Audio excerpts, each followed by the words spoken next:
VK news और मैं हूं आपके साथ राखी लांबा। अफगानिस्तान पर फतह पाने के 18 दिन बाद भी तालिबान अपनी सरकार का ऐलान नहीं कर सका है। तालिबान के नेता पिछले कई दिनों से सरकार के गठन के लिए नई नई तारीख बता रहे हैं।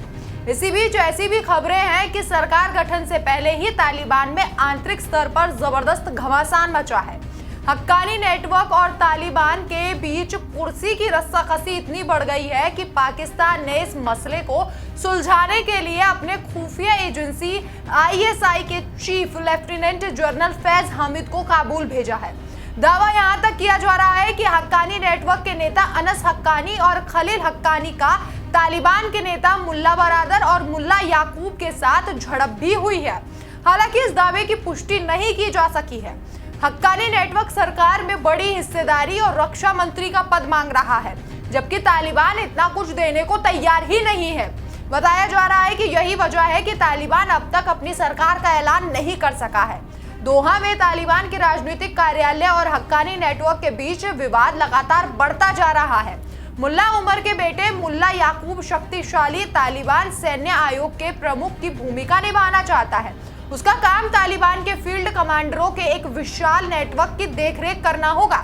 तालिबान सरकार में यह पद बहुत ही शक्तिशाली और सम्मानित माना जाता है। तालिबान के राजनीतिक नेतृत्व में हक्कानी नेटवर्क को सरकार में कुछ अहम पद देने की हामी भरी थी।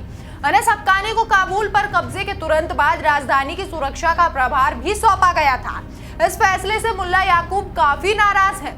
याकूब ने कुछ दिन पहले ही अपनी भड़ास निकालते हुए कहा था कि दोहा में विलासिता का जीवन जीने वाले राजनीतिक नेता जमीन पर लड़ने में शामिल लोगों के लिए शर्तों को निर्धारित नहीं कर सकते। एक कारण यह भी है कि तालिबान ने कबायली और क्षेत्रीय सरदारों के एक बड़ी राशि चंदे के रूप में इकट्ठा की है। इस राशि का उपयोग अफगानिस्तान फतह के दौरान किया जाना था। अब काबुल पर भी तालिबान का कब्जा हो चुका है, तो इस पैसे में हक्कानी नेटवर्क अपना हिस्सा मांग रहा है। वहीं मुल्ला याकूब एक पैसा भी हक्कानी नेटवर्क को नहीं देना चाहता। अफगानिस्तान फतह करने के बाद ऐसा माना जा रहा था कि तालिबान अपनी नई सरकार का ऐलान जल्द से जल्द कर देगा। उसके बाद यह बताया गया कि तालिबान अफगान जमीन से अमेरिकी सैनिकों को पूरी तरीके से उनकी वापसी होने का इंतजार कर रहा है।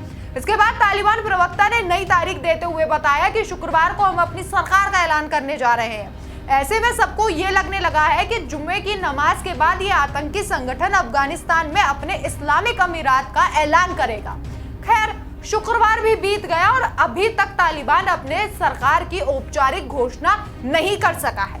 फिलहाल मेरे साथ इतना ही। तमाम बड़ी अपडेट्स के लिए देखते रहिए वीके न्यूज। नमस्कार।